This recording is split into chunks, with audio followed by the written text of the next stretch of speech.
The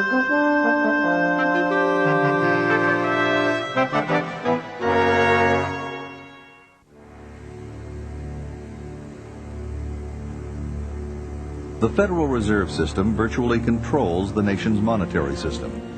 Yet it is accountable to no one. It has no budget, it is subject to no audit, and no congressional committee knows of or can truly supervise its operations. Thank you, Mr. Chairman, and welcome, Chairman Bernanke. I am very pleased to be here today as the ranking member, and in the midst of the great optimism of monetary policy and how the economy is doing, I still have some concerns. And of course, one of my long-term goals has always been to emphasize maintaining the integrity of the monetary unit rather than looking superficially at some of our statistics. But I also share the concern of the chairman of the committee of our responsibilities for oversight and your interest as well, Chairman Bernanke, on having the transparency that I think we all desire.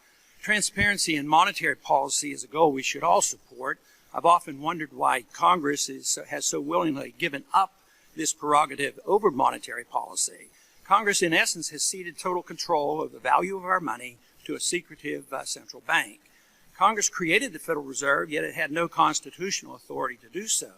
We forget that those powers not explicitly granted to the Congress by the Constitution are inherently denied to the Congress, and thus the authority to establish a central bank was never given. Of course, Jefferson and Hamilton had that debate early on, and the debate seemingly was settled in 1913. But transparency and oversight are something else, and they're worth considering. Congress, although not by law, essentially has given up all its oversight responsibilities over the Fed. There are no true audits. Congress knows nothing of the conversations, the plans, and the action taken in concert with other central banks. We get less and less information regarding the money supply each year, especially now that we don't even have access to M3 statistics. The role the Fed plays in the President's secretive working group on financial markets goes essentially unnoticed by Congress. The Federal Reserve shows no willingness to inform Congress voluntarily about how often the working group meets, what action it takes that affects the financial markets, or why it takes these actions. But all these actions directed by the Federal Reserve alter the purchasing power of our money.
In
just in my room. All the players in my room. I give my money. Hey, I give my money. Hey, for my haters in my room. Talking that shit, gonna get you blue. That's all my money. That's all my money. This world of strangers in my room.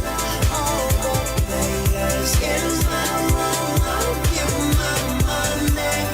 Hey, I give my money.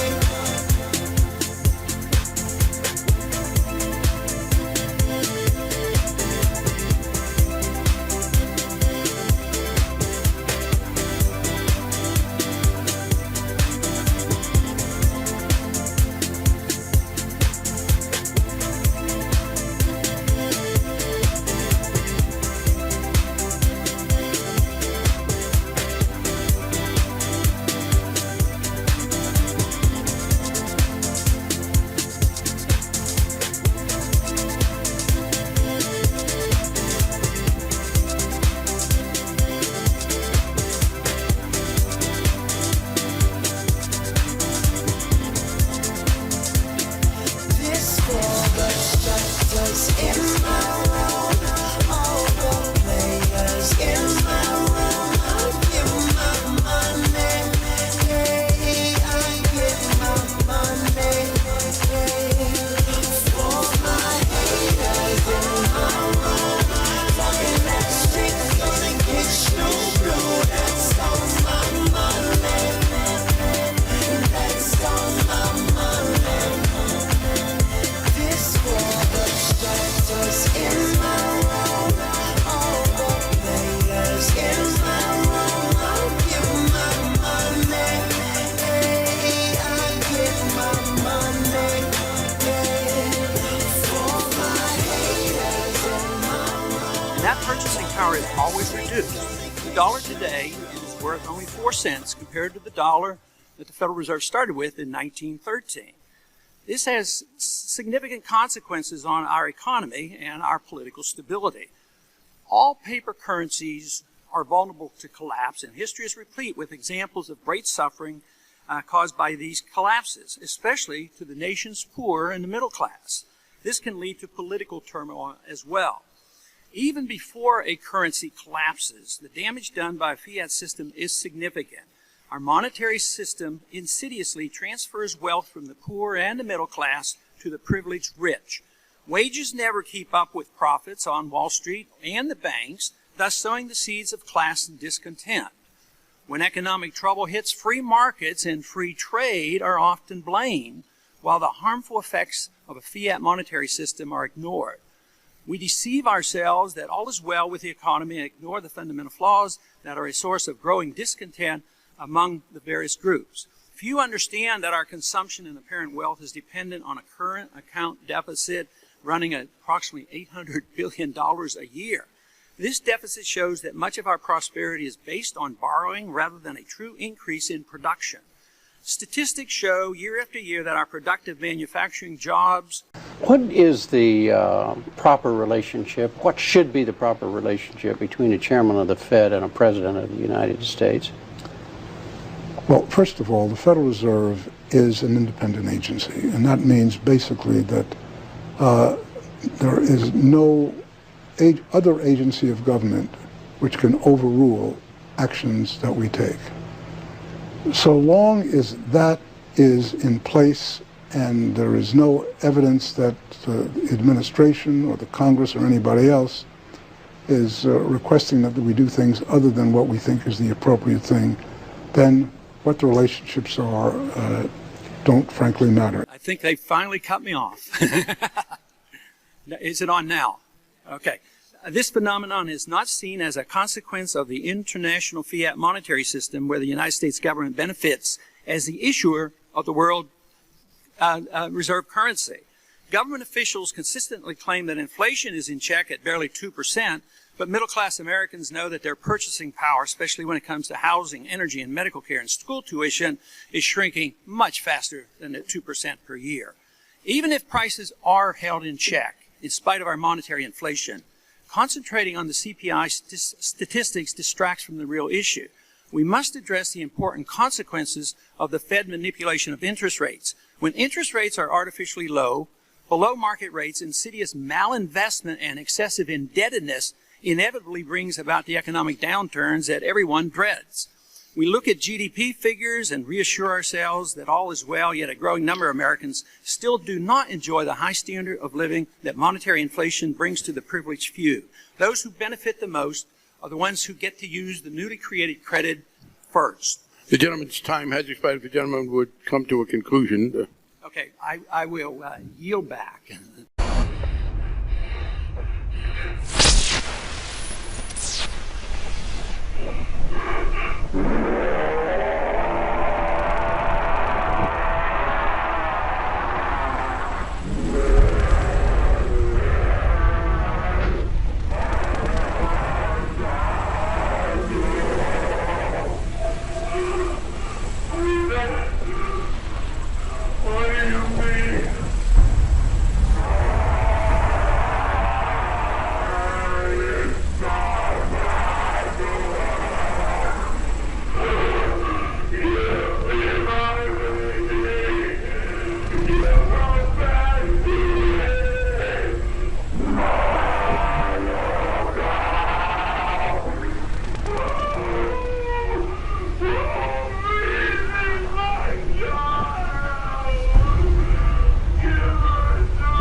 This is my head.